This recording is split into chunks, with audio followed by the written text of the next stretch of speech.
Hello friends, welcome to YouTube channel. आज हम discuss करेंगे एसएससी जेईई का एग्जाम हम कैसे आसानी से क्रैक कर सकते हैं। तो कुछ की पॉइंट्स वगैरह हमने एनालाइज करके बनाए हैं, तो उसके बारे में डिस्कस करेंगे।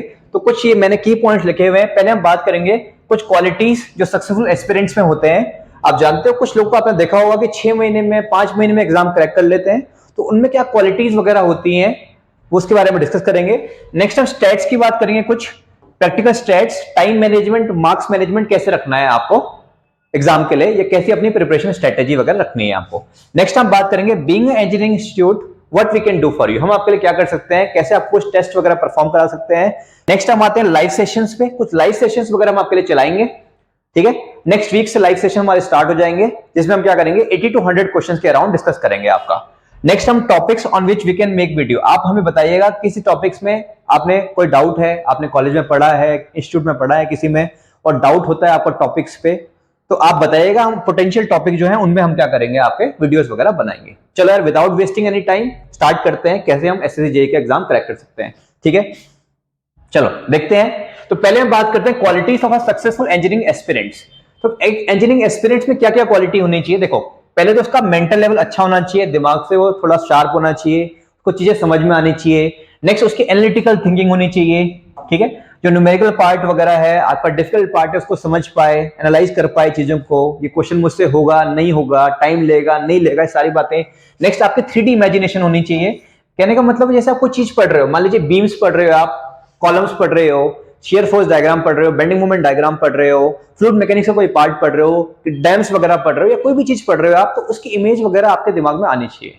और अच्छी बात है यार, आजकल तो हमारे पास इंटरनेट का जमाना है, इंटरनेट पे जैसे गूगल करोगे तो सारी चीजें नजर आ जाती है आपके, तो उसको भी आप यूज कर सकते हो अपनी 3D इमेजिनेशन के लिए। जब तक आपकी 3D इमेजिनेशन नहीं होगी ना, तब तक आपका पढ़ाई में अच्छा इंटरेस्ट बनेगा नहीं। ठीक है, तो प्लीज आप इसको थोड़ा देखिए इस बारे में। नेक्स्ट हम बात करते हैं हार्ड वर्किंग नेचर, आपका हार्ड वर्किंग नेचर होना चाहिए, मेहनत आपको करनी पड़ेगी, टेस्ट वगैरह आपको देने पड़ेंगे, और आपको लगे रहना पड़ेगा, सारे सब्जेक्ट को पढ़ना पड़ेगा, तभी जाके आपका एक बात बन पाएगी। नेक्स्ट हम बात करते हैं रिवीजन, कम से कम आपको रिवीजन करना पड़ेगा, 3 से 4 बार रिवाइज करना पड़ेगा टॉपिक्स को, हर टॉपिक को। ठीक है जी, क्योंकि देखो यार, मान लीजिए कोई टॉपिक है, आपको 30 मिनट्स में टॉपिक समझ में आ जाता है, या 1 घंटे में समझ में आ जाता है, आप बताइए अगली बार उसको देखोगे तो कितनी देर में समझ में आएगा, थोड़ा जल्दी आना चाहिए शायद, थर्ड टाइम देखोगे तो और जल्दी, फोर्थ टाइम होगे तो और जल्दी। ऐसे क्वेश्चंस का भी है, तो पहली बार में क्वेश्चन देखा तो थोड़ा सोचवाया, दूसरी बार देखोगे तो थोड़ा जल्दी हो जाएगा, थर्ड टाइम में थोड़ा और जल्दी हो जाएगा, तो ये चलता रहता है आपका। तो इसीलिए रिवीजन इज द की, आपको कम से कम हर चीज का 3 से 4 बार रिवीजन करके जाना है, theoretical topic as well as questions वगैरह का भी। और क्वेश्चंस में आप एक काम कर सकते हो, कैटेगराइजेशन ऑफ क्वेश्चन कर सकते हो। कुछ क्वेश्चन बहुत आसान है जो आप बिना रिवीजन के भी कर लेते हो, तो उन्हें आप एक बार करिए, उनको एलिमिनेट करिए। जैसे वन शॉट क्वेश्चंस होते हैं आपके, देखते ही हमें समझ में आता है इसका आंसर ये होगा, तो उसको आप एलिमिनेट करो, इसको एग्जाम में भी जाओगे तो भी आपसे हो जाएगा। कुछ क्वेश्चन डिफिकल्ट होते हैं जो आपको सोचवाते हैं, टाइम लगवाते हैं, आपसे हो तो रहे हैं आपसे, लेकिन थोड़ा टाइम लगा रहे हैं, तो उनको भी आप बार बार करोगे तो आपको क्या है, देखते एग्जाम में जब देखोगे तो हो जाएंगे आपसे। कुछ क्वेश्चन वेरी डिफिकल्ट है जिसमें स्पेशल टाइप का कंसेप्ट लगता है, उनको भी आप कैटेगराइज करिए। और जब आपका रिवीजन वाला टाइम बचेगा, लास्ट के 10-15 मिनट बचेंगे, तो उस टाइम पे आप टेस्ट दीजिए, और difficult topic, very difficult topic और थ्योरी वगैरह को जल्दी जल्दी रिवाइज करिए आप।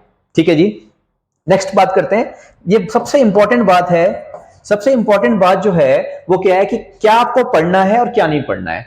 देखो यार, इंजीनियरिंग जो है बहुत ज्यादा वास्ट है, चाहे कोई सी भी इंजीनियरिंग हो, चाहे सिविल इंजीनियरिंग हो, चाहे मैकेनिकल हो, चाहे इलेक्ट्रिकल हो, या कोई सी भी इंजीनियरिंग हो। ठीक है, और आप जानते हो यार, सारे के सारे टॉपिक्स हमारे एग्जाम में आते भी नहीं। तो आपको क्या करना है, टॉपिक का सिलेक्शन करना है, कहां पे आपको पढ़ना है, कहां पे रुकना है, कौन सी चीज को एज इट इज याद कर लेना है, कौन सी चीज पे दिमाग लगाना है, ये आपको पता होना चाहिए। ठीक है, तो ये बहुत इंपॉर्टेंट कैटेगरी में मैं इसको डाल रहा हूं, तो इसके बारे में आप ध्यान रखिएगा। ठीक है, नेक्स्ट हम बात करते हैं आगे। ठीक है, तो इसमें होता है टेक्निकल पोर्शन, जिसमें आपके 100 क्वेश्चंस आते हैं। ठीक है जी, एक होता है रीजनिंग वाला पोर्शन, ठीक है, जिसमें आपके 50 क्वेश्चंस आते हैं, और एक होता है हमारा जनरल स्टडीज वाला क्वेश्चन, जिसमें आपका 50 क्वेश्चन आता है। अगर इन तीनों की बात करें तो सबसे डिफिकल्ट टॉपिक हमारे लिए एज ए इंजीनियर हमारे लिए ये वाला होता है, मोस्ट डिफिकल्ट टॉपिक। ठीक है, क्योंकि जीएस में आप जानते हो history, polity, Indian geography, world geography, current affairs, static GK थोड़ा सा हमारे डिफिकल्ट होता है। और टेक्निकल की बात करें तो 100 क्वेश्चन, रीजनिंग की बात करें तो 50 क्वेश्चन। इसमें सबसे आसान जो होता है हमारा 50 क्वेश्चन होता है, जिसको ये वाला रीजनिंग वाला पार्ट, जिसको हम क्या करते हैं, इग्नोर मार के चलते हैं आपका। तो रीजनिंग में आप बहुत आसानी से यार 45 से लेके 50 मार्क्स तक ला सकते हो आप, बस आपको कुछ टिप्स वगैरह फॉलो करनी है। और देखो यार, अगर आप नहीं पढ़ के जाओगे तो मोस्ट ऑफ द स्टूडेंट ले भी आते हैं, लेकिन परेशानी जो है ना, जो आप जिसको ध्यान नहीं देते, वो है टाइम। 60 से 70 मिनट आप खर्च कर देते हो अपनी रीजनिंग में, और इसके लिए टाइम हमारा कम पड़ जाता है आपका। तो आपको क्या करना है, कम से कम 10 से 15 सेट लगा के जाइए रीजनिंग के, ठीक है। और आपका ये टाइम फ्रेम 35 से लेके 45 मिनट्स में ये हो जाना चाहिए। और आप सोचो 35 से 45 मिनट में अगर आपके 45 से 50 मार्क्स या आपके आ रहे हैं तो ये बहुत अच्छी बात है, इस वाले में भी अच्छा परफॉर्म करोगे और इस वाले में भी अच्छा परफॉर्म करोगे। अब मैं बात करता हूं टेक्निकल की। टेक्निकल में अगर आप प्रीवियस ईयर क्वेश्चन भी लगा लेते हो ना तो 60 मार्क्स तो आपके बहुत आसानी से आ जाते हैं, और थोड़ा सा अगर आप अच्छा करोगे, चीजें पढ़ोगे कंसेप्ट में, तो 85 मार्क्स तक भी आप ला सकते हो एसएससी के पेपर में, ठीक है। क्योंकि मोस्ट ऑफ द क्वेश्चन जो होते हैं वन शॉट क्वेश्चन होते हैं, सुना है तो करो, आगे बढ़ो इस तरीके से। नेक्स्ट जीएस वाले पार्ट की मैं बात कर रहा हूं। अगर आप बिना कुछ जीएस पढ़ के जाओगे तो भी आपके 15 मार्क्स तक बहुत आसानी से आ जाएंगे, और थोड़ा बहुत आप अच्छे से पढ़ के जाते हो तो 30-35 मार्क्स तक भी आप ले सकते हो। मैं 30 ले रहा हूं, चलो 30 मार्क्स। तो जरा इस स्टैट्स को समझो, ठीक है। और टाइम की भी बात करता हूं, यहां पे जो आपको टाइम देना है वो है 60 से 70 मिनट्स, ठीक है। थोड़ा बहुत ऊपर नीचे हो सकता है अपने हिसाब से, सिचुएशन के हिसाब से। और इस वाले में आपको टाइम देना है 15 से 20 मिनट। देखो यार जीएस में तो ऐसा है ना, आते हैं तो आगे बढ़ो, नहीं आते तो ठीक है आप आगे बढ़ो, दोनों केसेस में, इसमें भी आगे बढ़ो और उसमें भी आगे बढ़ो, उसमें बस सही करते हुए चलो और इसमें क्या करो आप, ठीक है, आगे बढ़ना है, ठीक है। तो नेक्स्ट इसकी बात करते हो। देखो यार अगर मार्क्स का एनालिसिस आप कर पा रहे हो, देखो 60 marks plus 45 marks plus 15 marks, 60 plus 45 plus 15, ये हो गए 120 नंबर।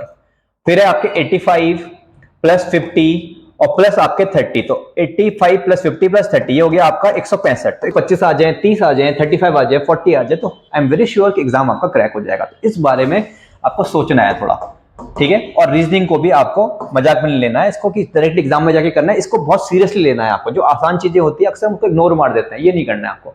इसको आप और स्ट्रॉन्ग बनाओ ना, टाइम बचाइए, और इस में आपका हो जाएगा ऑटोमेटिक सी बात है। इसमें अच्छा परफॉर्म करोगे तो यहाँ भी कॉन्फिडेंस बिल्टअप होगा, यहाँ भी कॉन्फिडेंस बिल्टअप हो जाएगा। तो most of the student exam देने के बाद बोलते हैं कि सर मेरे 30 क्वेश्चन छूट गए, 40 क्वेश्चन छूट गए। The main thing is that कि आपका मैनेजमेंट थोड़ा सा गड़बड़ है, आप किसी पोर्शन को बहुत टाइम दे रहे हो और किसी पोर्शन को कम टाइम दे रहे हो, ठीक है। तो वो आपको देखना है प्लीज, ठीक है। ये आपका अपने आप आएगा जब आप एग्जाम देंगे। नेक्स्ट हम बात करते हैं please test series from our side. देखो क्या कर सकते हैं, आपको टेस्ट सीरीज कंडक्ट करवा सकते हैं थ्रू आवर एप्लीकेशन। आप हमारी एप्लीकेशन डाउनलोड मारिए, ठीक है। इसका डिस्क्रिप्शन आपको यहां पे दिख रहा है, आपका प्ले स्टोर या एप्पल स्टोर से आप इसको डाउनलोड मारिए। इसमें हम आपके लिए कोई टेस्ट वगैरह कंडक्ट करवाएंगे, और अच्छी बात है टेस्ट कॉम्पिटिटिव टेस्ट होंगे, हमारे स्टूडेंट भी देंगे और बाहर वाले सब लोग दे सकते हो आप। तो एक आपको पता चल जाएगा कितने मार्क्स या आप कितना स्टैंड करते हो, और क्वेश्चन सारे क्वालिटी क्वेश्चन होंगे, जो आप अच्छे खासे क्वेश्चन उसमें से आप एग्जाम में आपको सीधे सीधे नजर आ जाएंगे आपके। तो आपकी एक प्रैक्टिस भी हो जाएगी। तो इसे करिए जो हमने उसमें हमने क्या करा, टेक्निकल वाले पार्ट को और एक नॉन टेक वाला पार्ट बनाया है, और एक हमने रखा है फुल लेंथ टेस्ट वाला पार्ट, ठीक है यार। फुल लेंथ टेस्ट मतलब जो 200 क्वेश्चंस और 200 मार्क्स एज पर दी एसएससी जो वहां पे होता है आपका, और 120 मिनट्स, ठीक है। नेक्स्ट टेक्निकल वाले पार्ट की बात करें तो हमने यहाँ पे 30 पेपर्स बनाए हुए हैं या 30 टेस्ट बनाए हुए हैं। इसमें से 24 जो हैं वो आपके हैं सब्जेक्ट वाइज, हर सब्जेक्ट के लगभग लगभग दो हैं, और 6 जो हैं वो आपके फुल लेंथ है सिर्फ टेक्निकल का, मतलब 100 क्वेश्चंस और 90 मिनट्स हमने इसके लिए दिया है, हालांकि आपको कम टाइम लगाना है इसमें, ठीक है। नॉन टेक वाले पार्ट में हमने 15 टेस्ट रखे हुए हैं। इसमें 10 टेस्ट जो है reasoning plus 1 topic of GS. जैसे फॉर एग्जांपल 100 क्वेश्चन होंगे इसमें भी नो डाउट, 50 क्वेश्चन होंगे रीजनिंग के, 50 क्वेश्चन होंगे हिस्ट्री के। अगले टेस्ट में 50 क्वेश्चन होंगे रीजनिंग के, 50 क्वेश्चन होंगे पॉलिटी के, ठीक है। अगले वाले टेस्ट में 50 क्वेश्चन होंगे रीजनिंग के, 50 क्वेश्चन होंगे आपके इंडियन ज्योग्राफी के। इस तरीके से आपके चलेगा। तो ऐसे हमने 10 टेस्ट बनाए हुए हैं। इसके अलावा 5 टेस्ट जो बचे हुए हैं इसको हमने बनाया हुआ है फुली नॉन टेक, मतलब 50 क्वेश्चन जो होंगे उसमें वो रीजनिंग के होंगे और 50 क्वेश्चन जो होंगे जीएस के होंगे। लेकिन इसमें जो जीएस आएगा वो सबसे आएगा, हिस्ट्री से भी आएगा, पॉलिटी से भी आएगा, इंडियन ज्योग्राफी से भी आएगा, वर्ल्ड ज्योग्राफी से भी आएगा, करंट अफेयर से भी आएगा। जैसा एनालिसिस वहां पे है उसी हिसाब से कैटेगराइजेशन क्वेश्चन भी वैसे किया होगा, ठीक है जी। अब आते हैं फुल लेंथ टेस्ट की। फुल लेंथ टेस्ट आपके थोड़ा लेट स्टार्ट होंगे, 1 तारीख से स्टार्ट होंगे आपके, जो ऐप में स्टार्ट होंगे 1 नवंबर से स्टार्ट होंगे। इसमें एग्जैक्टली एसएससी जैसा हिसाब किताब होगा, 200 क्वेश्चन 200 मार्क्स, एग्जैक्टली वैसे ही। तो अगर आप इसमें परफॉर्म कर दोगे यार तो आई एम वेरी श्योर कि आप एसएससी वाला एग्जाम क्रैक कर पाओगे, और आपको एग्जाम में जो मैनेजमेंट की हम बात कर रहे थे उसके लिए आपको सोचना भी नहीं पड़ेगा, खुद ब खुद हो जाएगा वो सारी चीजें, ठीक है। देखो यार सीधी सी बात है, जितनी भी गलती करनी है आपको वो बिफोर द एग्जाम करो। आप अभी गलती करो, एग्जाम में गलती का कोई स्कोप नहीं है, क्योंकि दोबारा मौका मिलेगा नहीं। 1 साल बाद, 1.5 साल बाद कब एसएससी का एग्जाम दोबारा होगा आपका, समझ पा रहे हैं आप? तो और अभी इस बार सीट्स भी काफी आई है, तो इस बार ग्रैब करने का टाइम है आपके पास, आप ग्रैब कर सकते हो आसानी से। ठीक है, तो ग्रैब करना है आपको। ठीक है, तो मेरे ख्याल से आप बात समझ पा रहे हो। तो ये आपको इन टेस्टों में परफॉर्म करना है, होपलेस नहीं होना है। ठीक है, अच्छे से टॉपिक्स पढ़िए और उसका टेस्ट दीजिए आप। नेक्स्ट हम बात करते हैं लाइव सेशंस। काफी समय से यार डिमांड आ रही थी कि लाइव सेशंस वगैरह चलने चाहिए, तो हम क्या करेंगे, नेक्स्ट वीक से लाइव सेशन स्टार्ट हो जाएंगे आप। लाइव सेशंस में जो हम चलाएंगे वो चलाएंगे 100 क्वेश्चंस के अराउंड, 80 से 100 क्वेश्चंस। टॉपिक आपको पहले से बता दिया जाएगा 2 दिन पहले, तो आप क्या करिएगा, उन टेस्ट को दीजिए आप। ठीक है, और साथ साथ हम सॉल्व भी करते जाएंगे। आपके टेस्ट क्वेश्चन एग्जैक्टली वैसे होंगे जो एसएससी में आते हैं, उसी लेवल पे क्वेश्चंस होंगे आप। ठीक है जी, तो यार लाइव सेशन के लिए आप चैनल को सब्सक्राइब वगैरह कर दीजिए, एप्लीकेशन वगैरह डाउनलोड मार लीजिए। ठीक है, तो आपके लिए बेनिफिट होगा। ठीक है, चलो आगे बढ़ते हैं प्लीज। नेक्स्ट हम बात करें नेक्स्ट वीडियो।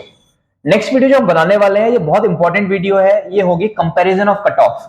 प्रीवियस ईयर में कितनी कितनी पोस्टें थी एसएससी जेईई में और कितनी कितनी कट ऑफ गई है, डिफरेंट डिपार्टमेंट्स में कितनी कितनी पोस्टें निकली हुई है, उससे हम एनालाइज करेंगे कि हमारी इस बार की कट ऑफ कितनी जा सकती है आपकी। ठीक है, वैसे तो देखो आप जानते हो बिफोर द एग्जाम ये कहना मुश्किल है, लेकिन आप मुझे बताइए अगर आप 145 150 मार्क्स लेके आ रहे हैं तो आप वेरी श्योर कि एग्जाम में अच्छा परफॉर्म कर रहे हो, और आपका क्या होगा, आपका सिलेक्शन होने की पूरी पूरी श्योरिटी है आपकी। ठीक है, तो यार ऑटोमेटिक सी बात है, जब आप चीजें फॉलो करोगे तो चीजें निकल के आएंगी।